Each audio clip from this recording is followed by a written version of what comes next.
counting it on the way. All of my blessings knocking on the door today. Toys and it's all the same, dreaming reality. Thank you for dropping in for your dose of crazy happiness and a quick hit of positivity. Welcome to episode 117. I'm your host, Tanya Vetter of TanyaVetter.com. Today's episode is being brought to you by Women Empowerment Training Institute, empowering women and youth through engagement and exposure. Check out all of the great work that they have been doing in the community and abroad. Check them out and donate. Help them continue to help the homeless in the community and help them continue to provide scholarship for those who are graduating high school and headed to college. Check them out and hit that donate button at theweedy.org. Well, hello, guys. Welcome to episode 117. I have missed you guys. You know what? This one day a week business has really got me missing you guys. I hope everybody has been doing well. Welcome to episode 117. I am excited and elated about this week. In the United States, we have election week. Hello. Yes. So, if you missed, I think it's episode 115? Yep. If you missed, I think we had President Obama. You know, I will always say he's going to be our president. But former President Obama on, I think it's episode 115 with a very, very potent message about getting out and voting. Hopefully, those of you who are rocking in the United States have already did your early voting. For those of you who have not, do not forget, November 6th is election day. So for today's episode, I am going to put you on notice right now. Today's episode is a rocker. It is a rocker because today we are featuring the late Dr. Myles Munroe. And let me tell you, today's episode is electrifying. He's talking to a group of leaders, and today's topic is attitude is the product of belief. Yes, he says that the leader in you depends on your attitude. Number one, he is contesting that all of us are born a leader, but the type of leader we are, well, hey, he's saying that it depends on our attitude, guys. Now, normally I give you a quick dose and quick hit of positivity, but I want to tell you, today's episode is a little longer. Tell you what, it's a lot longer, but it's going to be the best 33 minutes you have ever spent in your life. Get your paper, get your pen, and prepare to hit repeat. Let's take a listen.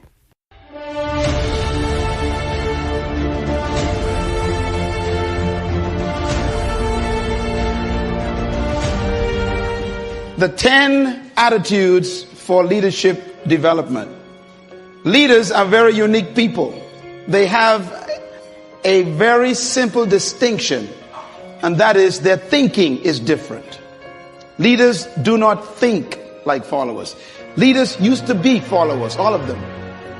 If you want to be an impactful personality, you have to develop certain types of thinking and perceptions that change the way you see yourself and see the world. I call this the spirit of leadership.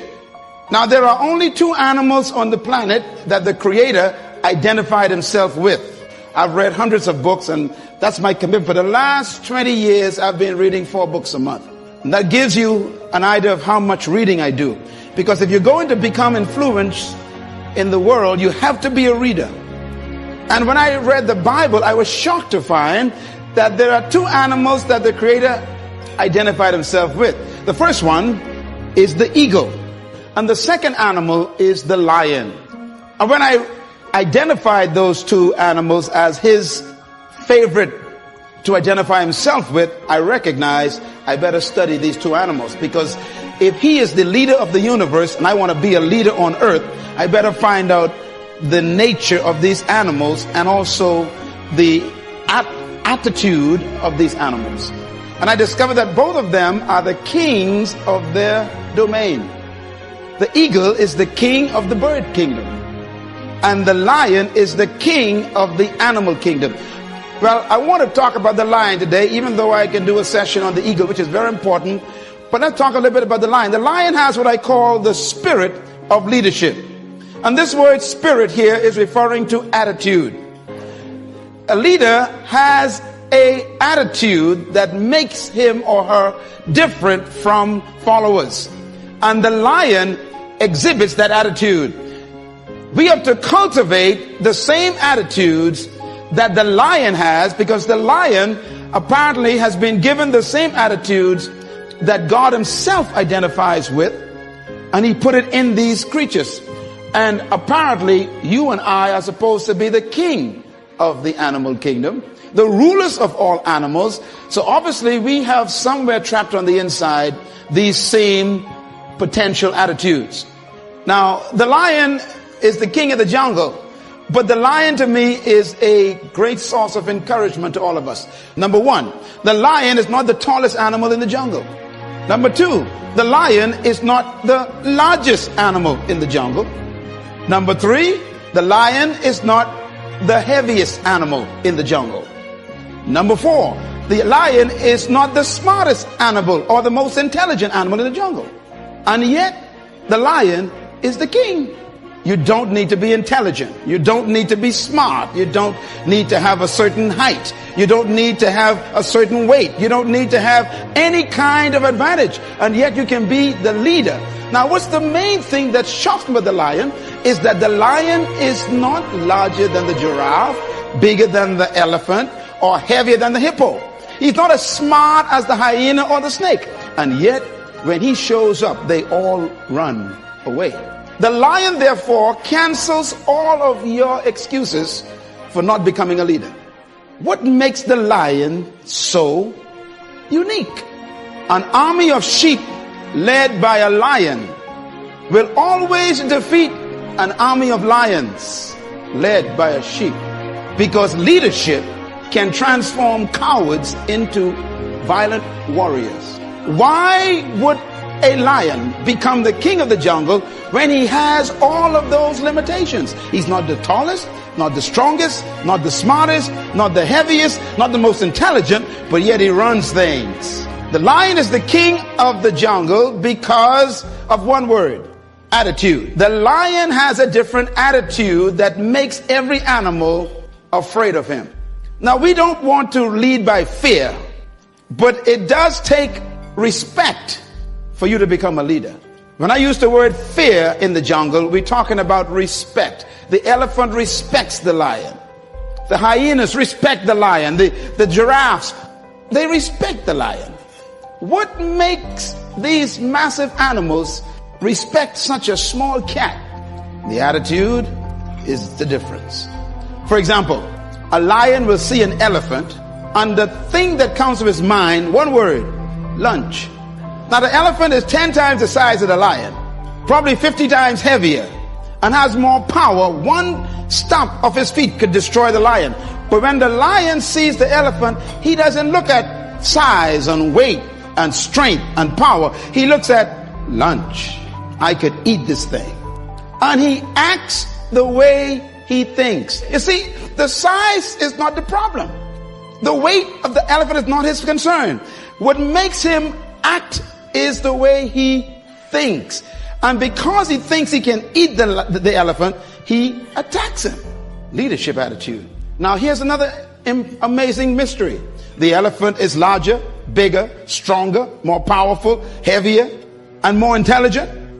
And yet, when the elephant sees the lion, one word comes to mind: eater. The elephant is controlled by the way he thinks. He thinks that he is lunch. Therefore, his size, his weight, his power, his might, his authority is a victim of the way he thinks. It doesn't matter how big you are, how intelligent you are, how many degrees you get. It's your mind that keeps you small.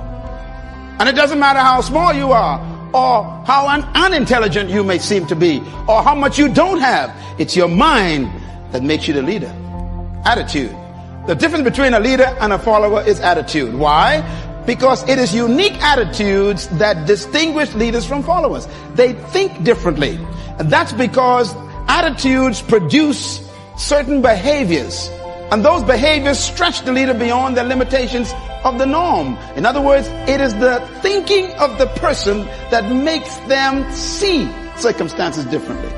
How do you think? Write this down. Attitude is a product of belief. This is very important to develop your leadership. Attitude is a product of belief. You cannot have an attitude beyond your belief. So your attitude comes from your belief system.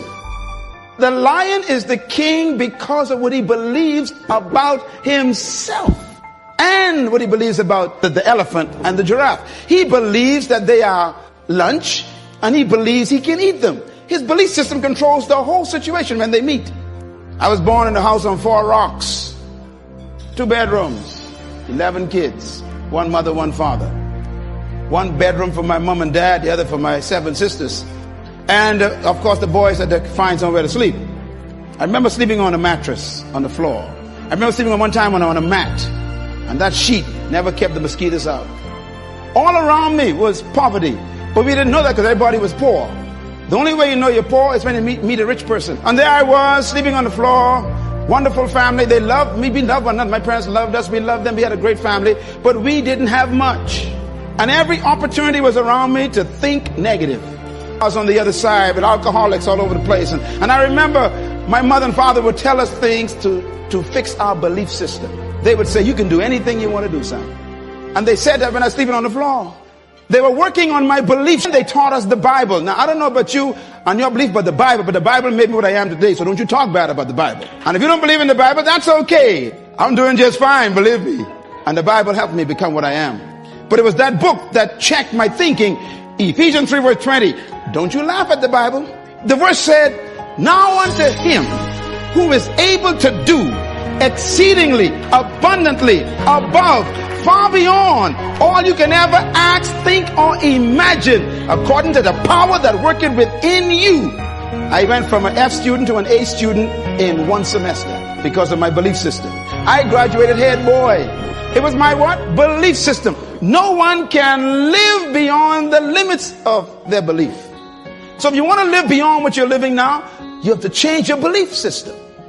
Leaders are born when you have the discovery of a new belief system. The secret to anyone rising is what happens in their belief system. Your life is what you think it should be.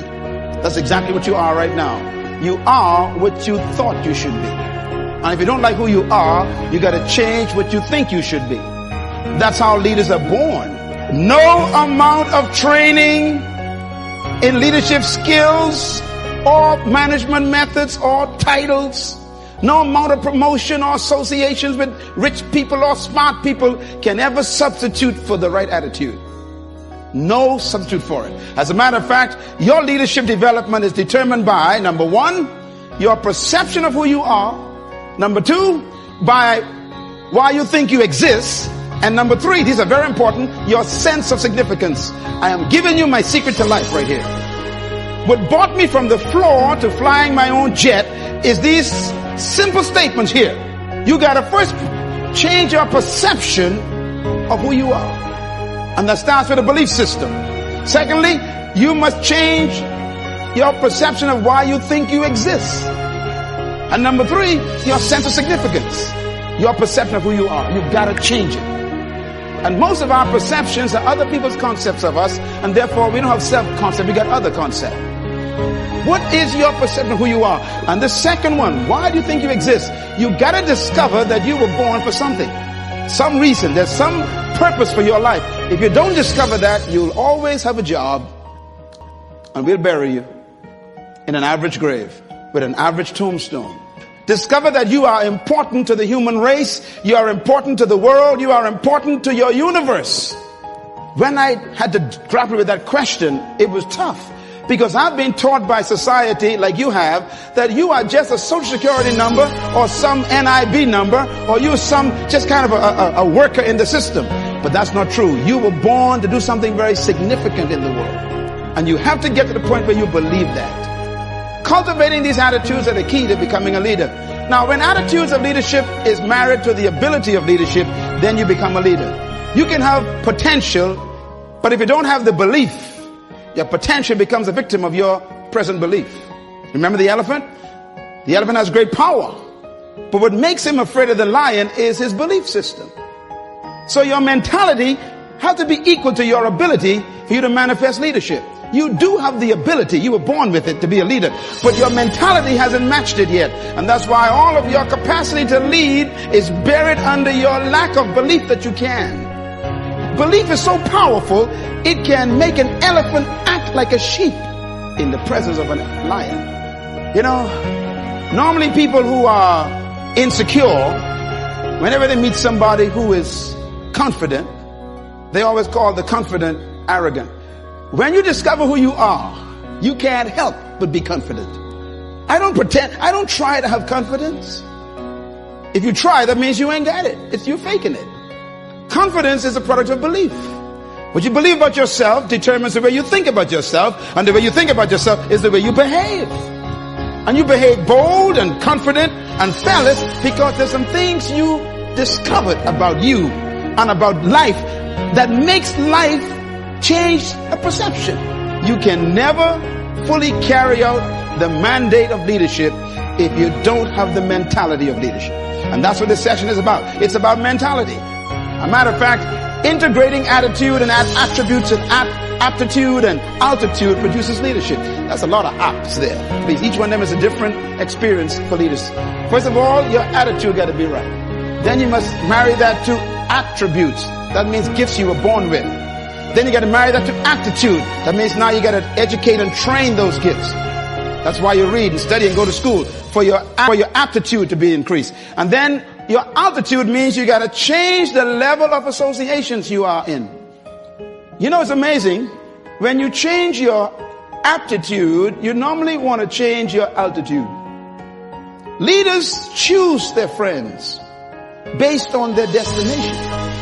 And one of the keys to developing leadership is you have to appreciate the fact that no one is responsible for your life except you. I had to take charge of my life as a teenager. And at age 13, I discovered who I was. I became a problem to the whole family. My mom used to say to me, she'd say, you are a different boy. You are a different child. But something happened to me at age 13. I discovered myself. Different was simply meaning you don't think like the rest of the kids. That's all it means. And remember, thinking is belief system being exposed. And therefore I married my attitude and my attributes, and my aptitude changed, and I began to study for a different reason. And suddenly my altitude changed.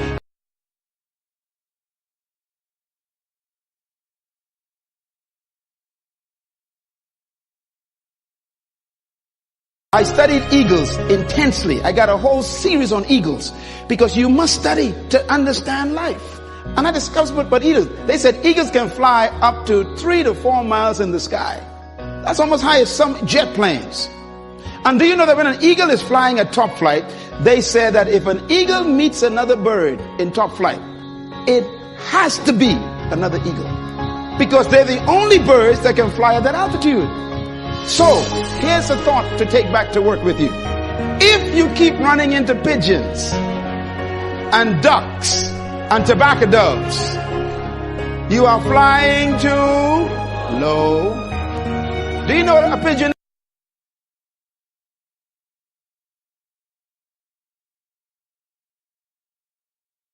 Attracting a gang of people around you at work. Everybody want to bring gossip to you, cackling, duck, duck, duck, duck, duck, duck, duck. You are in bad company. That's why I really want you to give yourself a big hand today, because to come here, you must be an eagle. You left the pigeons back at the office. Well, why are you going down there? Who do you think they are? They can't teach you nothing. Hey, that's a chicken talking. And they only fly when they're frightened. If you're going to be a leader, you got to be careful who you fly with. People who criticize got time for it. And that's why I ignore them. I ignore my critics because they got time for it. I'm too busy. I'm too busy succeeding I'm giving them something to criticize. The greatest revenge in life, they say, is success. It's not ability, it's mentality that makes a leader. And that hippopotamus has power. They got ability, strength, size. They got might. They got ability. What they lack is mentality. The lion got a different mentality, so he eats them for lunch. What you think is more important than what you do. And so if you want to change, you got to work on this attitude bit. There's my conference people again. Here's my philosophy. My philosophy is this: trapped in every follower is a hidden leader. Trapped in every follower is a hidden leader. Therefore, the goal of true leadership is to release the hidden leader in the followers. If you are a true leader in your department or in your company supervisory position, if you are a true leader as a pastor or maybe as a manager in some company, your greatest example of leadership is production of leaders. True leaders do not maintain followers. They produce leaders. True leadership focuses on producing leaders, not followers. In other words, a true leader begins to train people under their care immediately to take leadership. The capacity to lead is in every human being. And leadership is like a tree trapped in a seed. And every one of you that walked through that door today is a seed that was sent to the planet to produce a tree to serve the world your fruit. That's why you were born. And deep inside of you is a person no one knows yet. And what you've done so far is just initiation process. That's why no one should cancel you yet, because you ain't quite come out yet. Leadership manifestation requires the right environment. You know, a seed can be placed on a windowsill in your tiled bathroom and stay there for 50 years and the tree never come out. Even though the seed has a tree and a forest in it, it is a victim of the environment. If you can just get that seed off that windowsill and put it in soil with a little bit of water, here comes the future. That's the way life is. You are no different from a seed. I got stacks of CDs that I buy, you know, Les Brown and Tim Rev and all the others, and I put them in my car. And when I'm driving, every time I sit in my car, I'm feeding my seed constantly. Even the music you listen to, got to be careful. It can be poison to your germination of your seed. The next time someone says they want to get to know you, ask them, are you fertilizer or rock? There are some folks in your life right now who are very toxic. They will pollute your seed. You'll never come out. Have you noticed that people who ain't going nowhere want you to go with them? Folks who ain't doing nothing in life want you to do it with them. This is why you got to break away from your best friends sometime to become better. You outgrow people, so know when to leave. If they keep asking you questions, it's time to go. Be with people who you can ask questions. That's how you grow. True attitude is manifested in attitude. And what I mean by that is when you discover leadership, it comes out in your attitude. An attitude must be a product of your belief system. Everybody in here have attitude. Everybody. What's about the leadership attitude? There are two types of concepts. The first one is the leadership spirit and the spirit of leadership. Two different concepts. The leadership spirit is what you were born with. Your ability, you never receive it, you came with it. But your ability that you were born with is trapped by the mentality that they gave you from your culture. This is why to be great, you got to divorce yourself from your traditions and your culture. Because convention makes no room for creativity. It doesn't allow you to believe beyond the norm. Matter of fact, they want you to fit in, not stand out. So society is all worked out, it's all designed for you to behave yourself. You're trained to limit yourself. Isn't it amazing that you buy a car that can travel 150 miles per hour, 180 miles per hour, and then the same country that sells the car to you puts up a sign, 50. No, you never thought about that. That's a problem. Yeah, see, Ford Motor Company makes the car to make 180, and then they make sure you only can travel 50. Society is designed to make sure you never become a leader. And that's why for you to become a leader in your workplace, you're going to have to break away from the traditions. Now, I want to warn you, when you decide to break the speed limit, all your enemies will wake up in the office. Every critic that you thought was your friend will suddenly come alive. Because people don't want you to leave them in their nothingness. You can't lead from behind. That's why sheep are not leaders. They follow the sheep hips in front of them. But when you're out front, ain't no hip to follow. You got to design your course. And that takes boldness and risk. It takes all kinds of challenging commitment to decide where you want to go in life out front. Having the leadership spirit means that you are naturally created to lead. But the mentality is what wakes it up. Some of you in this room look just like that. You are powerful, but they got you in the bush. The social environment is just making you afraid to come out and take what's yours in life. You are the way you see yourself. Do you think you're a grasshopper? The elephant actually thinks it's a meal for a cat. The mindset of a leader is what changes his attitude toward life and himself. The spirit of leadership refers to attitudes, mentality, and mindset. And that's been the key to all great leaders. And sometimes that spirit comes forth under pressure.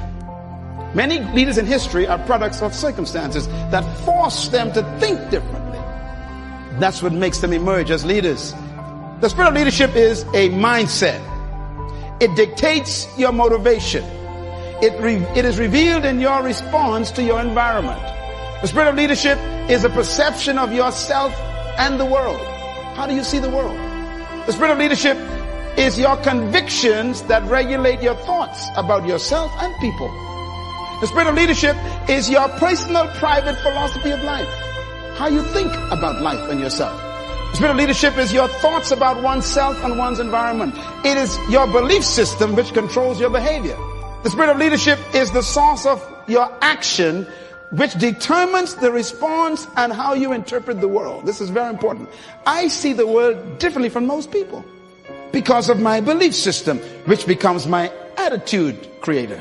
So I don't panic over nothing. I don't panic. Panic is a product of a certain belief system. And therefore, it is your mental conditioning.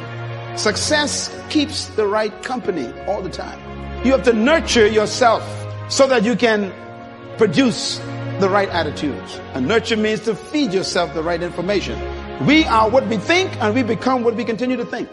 You tell your kids, go read the book, go read your homework, and then you watch TV. They're confused. Your kids will value what you value. If you value TV, they're going to hate books.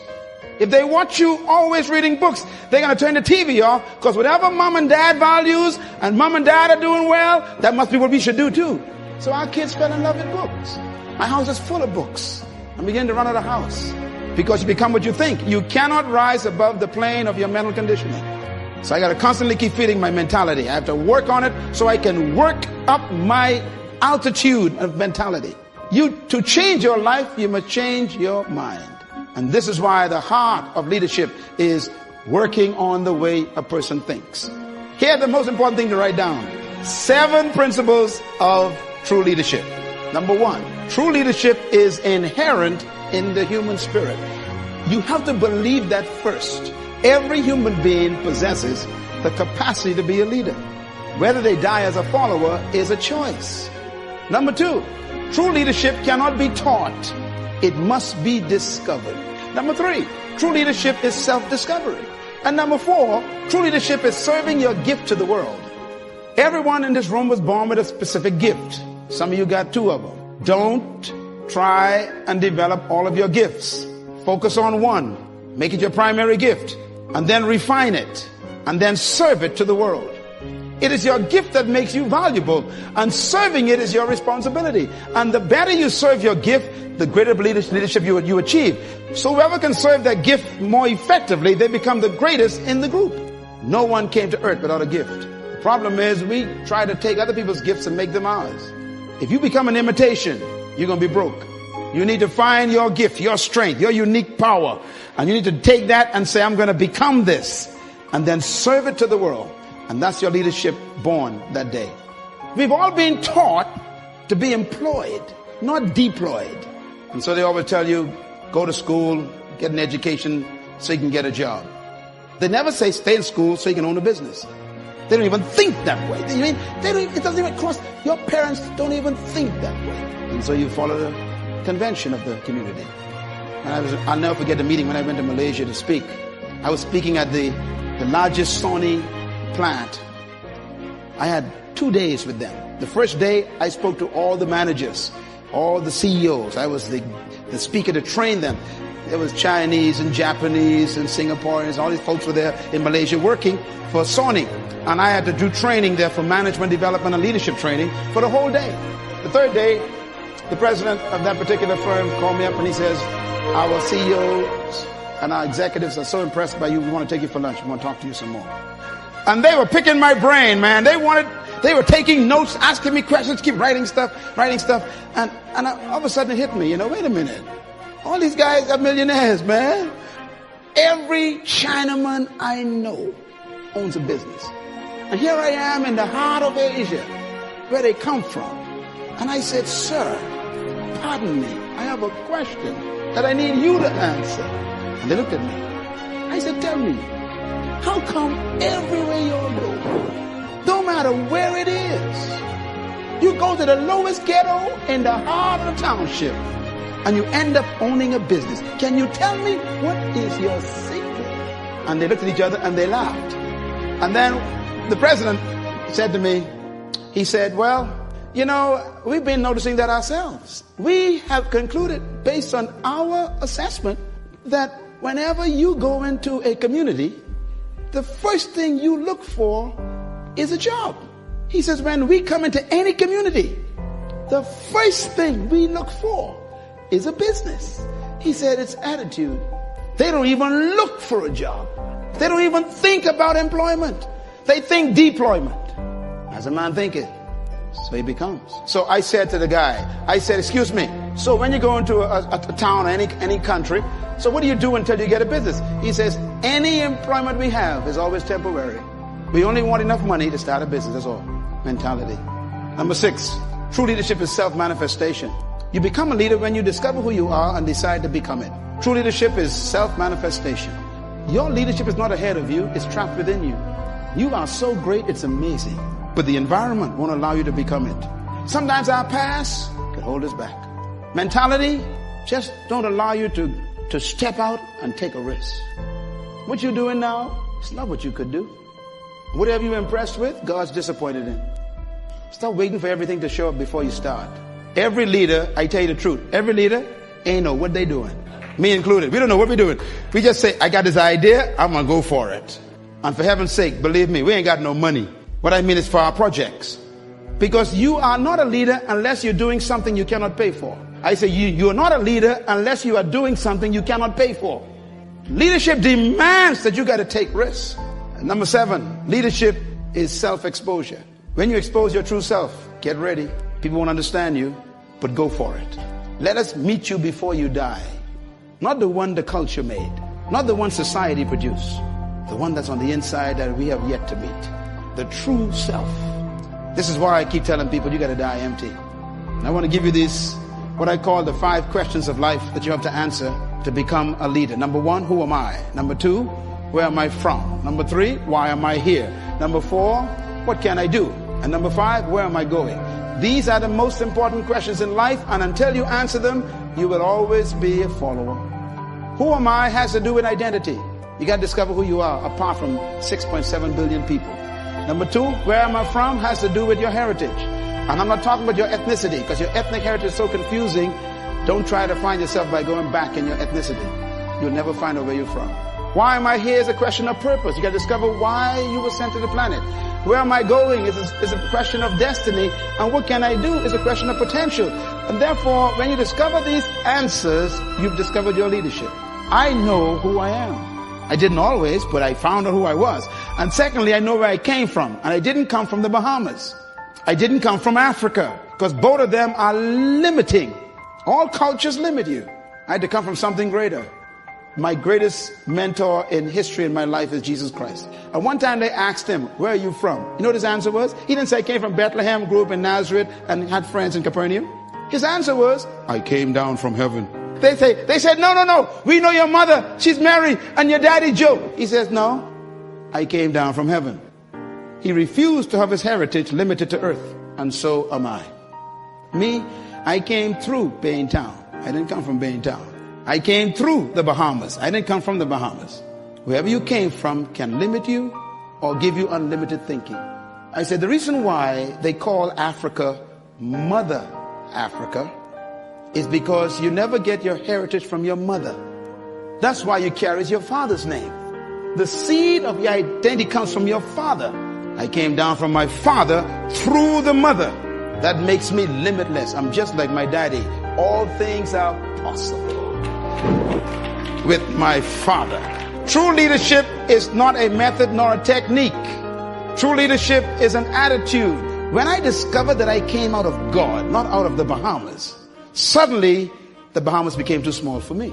So today we have effects in 90 countries right from this island, because the mentality that was developed here goes beyond this entire region.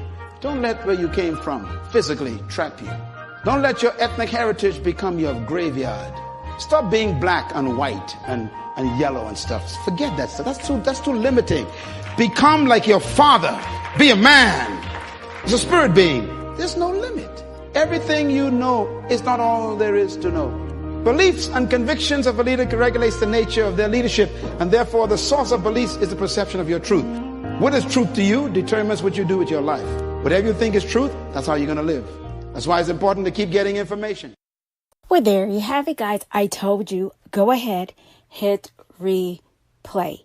I told you guys that was absolutely a wealth of information. If you are looking for personal development, and that's such a touchy word. I think we are already perfect the way we are, but we can always develop ourselves. And I love the word cultivating, right? That we can always cultivate new habits. Yeah. Right? To take us to that next level, right? Of being our highest and best self. I definitely think Dr. Myles Munroe's work will get you there. His work is available on YouTube. I told you his work, it is a plethora of wisdom. That is all I can say. Wow, wow, wow. I was fumbling through paper. I thought I had enough, guys, and I didn't even have enough. I mean, the minute I thought, oh, this is it. Oh, yeah, it was just more. He kept the wisdom going. So he has, of course, transitioned, passed on. But what a wealth of knowledge has this man been, and what a wealth of knowledge has he left with us. I tell you, check him out on YouTube. That's Dr. Myles Munroe. Guys, you guys have really been an awesome, awesome blessing to me just for checking out the Crazy Happy Podcast. We've been rocking this thing and doing this thing. Can you believe it? 117 episodes. I am grateful for your ear. I am grateful for your feedback. Check me out at TanyaVetter.com. If you need to hit me up, you can check me out at Crazy Happy Tribe at Gmail. You guys know what I say. Grab your tools of success if you need them for your success toolkit. We are always trying to up our game, right? Whether you are an entrepreneur or just working on your own crazy happy habits, you can check them out and grab them at TanyaVetter.com. You guys know what I say. Be light, be love, be you. See you next time. Take it to the day, counting it on the way. All of my blessings knocking on the door today. Toys and it's all the same, dreaming reality.